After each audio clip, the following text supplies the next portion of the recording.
Mbak Siska mau duduk di mana? Mau di sini? Oke, silakan.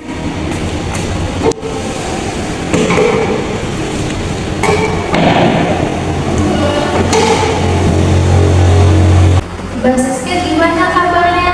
Alhamdulillah baik Bu. Tadi kesini naik apa? Naik motor. Sebelumnya Mbak Siska udah pernah melakukan konseling individual? Belum pernah Bu. Oke, jadi sebelum kegiatannya dimulai, saya ingin menjelaskan terlebih dahulu ya apa itu konseling individual. Baik Ibu.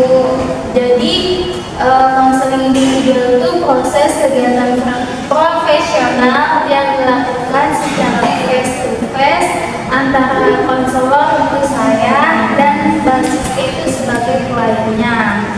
Nah, tujuan kita di sini itu untuk mendukung Mbak Siska dalam menemukan solusi atas masalah yang sedang Mbak Siska hadapi, serta mengembangkan kemandirian dalam mengambil keputusan. Nah, di konseling individual ini ada beberapa asas yang harus kita pahami bersama. Yang pertama itu ada asas kerahasiaan. Apapun yang kita bicarakan di sini akan aman dan tidak akan disebarkan ke pihak lain tanpa persetujuan Mbak Siska. Nah, yang kedua itu ada asas kesukarelaan. Mbak Siska datang ke sini sukarela kan atas kemauan diri sendiri? Iya Ibu, dengan sukarela. Nah, di sini juga Mbak Siska bebas untuk membagikan apa yang menurut Mbak Siska nyaman untuk dibahas. Nah, yang ketiga itu ada asas keterbukaan. Semakin Mbak Siska terbuka, semakin besar kesempatan kita untuk memahami masalah dengan lebih baik. Nah, yang keempat itu ada asas kekinian. Jadi kita di sini fokus pada masalah yang terjadi saat ini atau pengalaman masa lalu yang masih mempengaruhi Mbak Siska hingga saat ini. Nah, yang terakhir itu ada asas kemandirian. Semua keputusan yang akan diambil sepenuhnya itu ada di tangan Mbak Siska. Jadi di sini saya hanya sebagai pendamping dan penuntun. Dari penjelasan tadi, apakah Mbak Siska sudah paham? Sudah Ibu. Nah, Mbak Siska sudah paham kan tadi penjelasan tentang konseling individual? Sudah Ibu. Jadi sebelum kegiatannya dimulai, alangkah baiknya kita berdoa terlebih dahulu. Berdoa dimulai. Berdoa selesai. Jadi apa yang Mbak Siska ingin ceritakan hari ini? Aku lagi bingung Bu soal pilihan karir ke depannya. Aku nggak tahu mau ambil jalan yang mana. Jadi kamu merasa bingung memilih arah karir ya? Bisa ceritakan lebih lanjut tentang apa yang bikin kamu bingung? Iya Bu, aku nggak yakin harus ambil jurusan kuliah yang mana atau malah apa langsung milih kerja. Aku takut salah pilih Bu. Jadi kamu merasa ragu antara melanjutkan kuliah atau langsung bekerja. Apakah ada hal tertentu yang membuat kamu merasa takut salah pilih? Iya Bu, ada hal tertentu yang membuat saya rasa takut salah pilih. Lalu apa aja pertimbangan yang kamu pikirkan selama ini? Aku takut kalau aku salah pilih Bu, nanti masa depan aku jadi nggak jelas gitu Bu. Wow, itu pasti berat ya buat kamu? Iya Bu, sangat berat.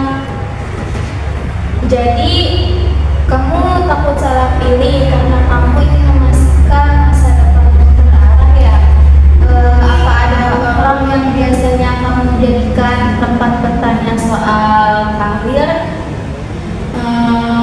Kadang aku tanya ke orang tua Bu, tapi mereka juga nggak terlalu ngerti soal apa yang cocok buat aku. Jadi kamu merasa gak banyak dapat arahan yang jelas dari lingkungan sekitarmu ya? Iya Ibu, merasa nggak banyak dapat arahan yang jelas dari lingkungan sekitar. Aku bisa ngerti banget kenapa Mbak Siska merasa bingung dan cemas. Ini memang keputusan besar, tapi aku percaya kita bisa coba bahas bersama untuk menemukan jalan yang paling cocok buat Mbak Siska. Iya Bu, semoga menemukan jalan yang paling cocok untuk aku. Sepertinya Mbak Siska merasa takut membuat keputusan karena Mbak Siska ingin memastikan karir yang Mbak Siska pilih itu benar-benar sesuai dan tidak mengecewakan di masa depan. Benar begitu? Iya Bu, saya takut saya menyesal di kemudian hari. Kamu bilang kamu takut salah pilih, tapi dari cara kamu cerita tadi, aku bisa lihat bahwa kamu sebenarnya sudah punya gambaran apa yang kamu inginkan. Hanya saja Mbak Siska ragu untuk memutuskan. Kita coba eksplorasi itu yuk. Baik Bu, ayo kita eksplorasi. Dari ceritamu aku menangkap bahwa Mbak Siska sebenarnya ingin jalan yang membuat Mbak Siska merasa bahagia dan sesuai minatnya. Kalau boleh aku tanya, apa ada bidang yang Mbak Siska suka atau aktivitas yang membuat kamu merasa bersemangat? Aku suka banget desain grafis Bu, tapi aku takut bidang itu nggak menjamin masa depanku. Kalau aku boleh kasih saran, bagaimana kalau kita coba eksplor lebih dalam tentang kelebihan dan peluang di desain grafis? Nah, di sini juga kita bisa cari informasi tambahan tentang prospek karir di bidang itu. Boleh Bu, aku rasa itu ide yang sangat bagus. Dari obrolan kita tadi, saya bisa menyimpulkan bahwa Mbak Siska itu punya minat besar di desain grafis, tapi masih ada rasa takut tentang masa depan. Nah, di sini kita lebih fokus lagi membahas cara mengatasi keraguan ini di seksi selanjutnya. Iya Bu. Nah, di sini juga saya punya beberapa informasi tentang program pelatihan desain grafis yang mungkin bisa membantu Mbak Siska lebih yakin dengan pilihannya. Kalau emang Mbak Siska tertarik, saya bisa membagikan informasinya nanti ke Mbak Siska. Boleh tuh Bu, saya sangat tertarik. Boleh nanti bagikan informasinya ya Bu. Baik, bagaimana kalau kita buat tujuan kecil dulu, seperti mencoba kursus desain atau mencari tahu lebih banyak soal bidang ini? Apakah Mbak Siska setuju? Sangat setuju Bu. Aku juga punya beberapa klien sebelumnya yang memilih bidang kreatif seperti desain grafis, dan sekarang mereka punya karir yang stabil. Nah, semua juga butuh proses. Yang penting Mbak Siska mau mencobanya. Baik Bu, aku akan mencoba. Saya yakin Mbak Siska bisa karena Mbak Siska sudah menunjukkan minat dan tekad. Langkah pertama adalah tanda kalau Mbak Siska serius. Baik Ibu, aku sangat serius. Dari yang kamu ceritakan, saya mendengar bahwa kamu punya minat besar di desain grafis. kamu juga merasa takut apakah itu pilihan yang benar untuk masa depan. Benar begitu? Iya Ibu, aku merasa kayak gitu. Aku bisa melihat ini adalah hal yang penting buat kamu dan aku ingin membantu kamu mengeksplor lebih jauh pilihan ini. Kalau kita lihat dari pilihan kamu seperti melanjutkan kuliah, langsung bekerja, atau mendalami desain grafis, mana yang menurut kamu paling menarik dan mungkin untuk dilakukan saat ini? Bisa kita beri skala dari 1 sampai 10. Desain grafis Ibu, mungkin 8, tapi aku masih ragu. Baik, itu artinya desain grafis cukup penting buat kamu. Kita bisa coba menggali lebih dalam apa yang membuatnya bernilai 8 dari kamu dan apa yang bisa meningkatkan keyakinan kamu.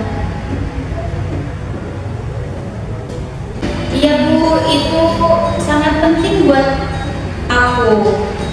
Menurut kamu, apa yang paling penting dalam memilih karir? Apakah itu kesenangan, kestabilan keuangan, atau yang lain? Kayaknya aku mau yang bikin aku senang dulu deh. Tapi aku juga mikir soal kestabilan uang Bu. Jadi, kamu ingin sesuatu yang bisa memberi kesenangan sekaligus kestabilan ya?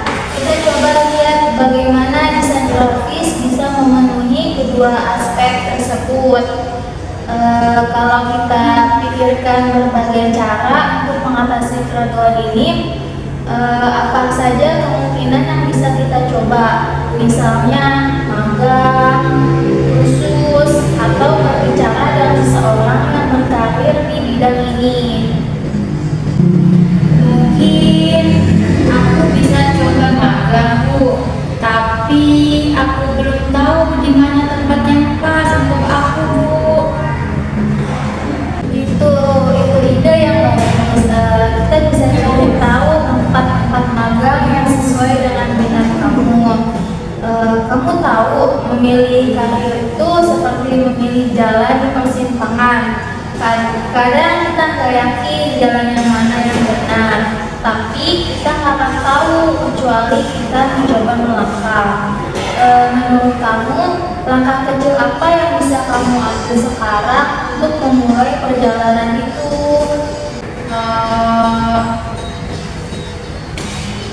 Mungkin aku coba ikut kursus online dulu.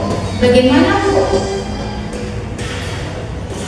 Itu pilihan yang bagus. Kursus online bisa jadi awal untuk memperdalam minatmu. Saat ini, mari kita fokus pada apa yang bisa kamu lakukan sekarang, bukan pada capai masa depan. Apa langkah kecil yang bisa kamu ambil hari ini untuk mendukung minatmu di desain grafis? Aku bisa cari tahu Bu, kursus gratis di internet kali ya.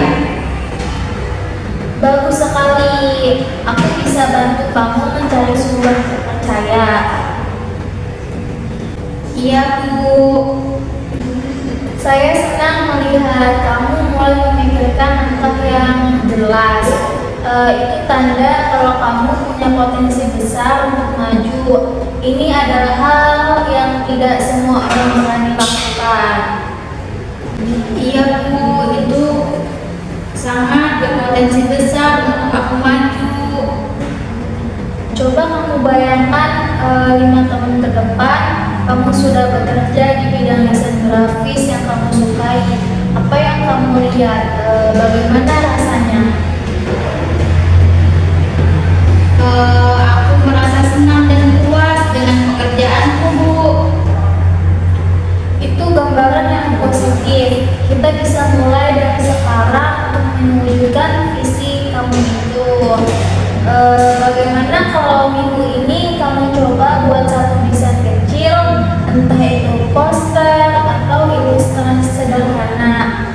Aku ingin melihat kamu melihat bagaimana perasaanmu setelah membuat poster itu.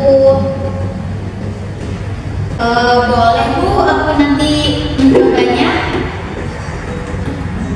Bagus. Coba kamu pikirkan apa yang terjadi kalau kamu tidak memilih grafis.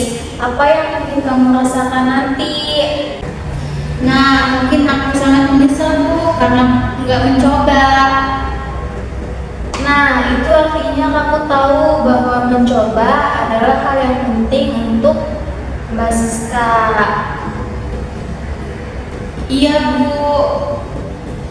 Sebelum kita akhiri sesi ini, saya ingin memastikan bahwa kamu merasa lebih jelas tentang langkah kecil yang bisa Mbak Siska ambil ke depan. Kita sudah membahas kursus online, mencari informasi magang, dan bahkan mencoba membuat desain sederhana. Bagaimana perasaan Mbak Siska tentang itu? Aku merasa lebih percaya diri Bu untuk mencobanya. Makasih banyak ya Bu. Aku senang mendengar itu. Ingat, perjalanan ini adalah tentang dirimu. Kita akan terus bekerja bersama untuk membangun masa depan yang kamu inginkan. Sampai jumpa di sesi selanjutnya ya. Baik Ibu, terima kasih ya Bu. Terima kasih ya karena sudah percaya dan ingin menceritakan pengalamannya ke saya. Iya Bu, sama-sama. Mari kita tutup sesi ini dengan mengucapkan hamdalah. Alhamdulillahirabbil alamin. Sampai jumpa di sesi selanjutnya ya Mbak Siska. Iya Bu.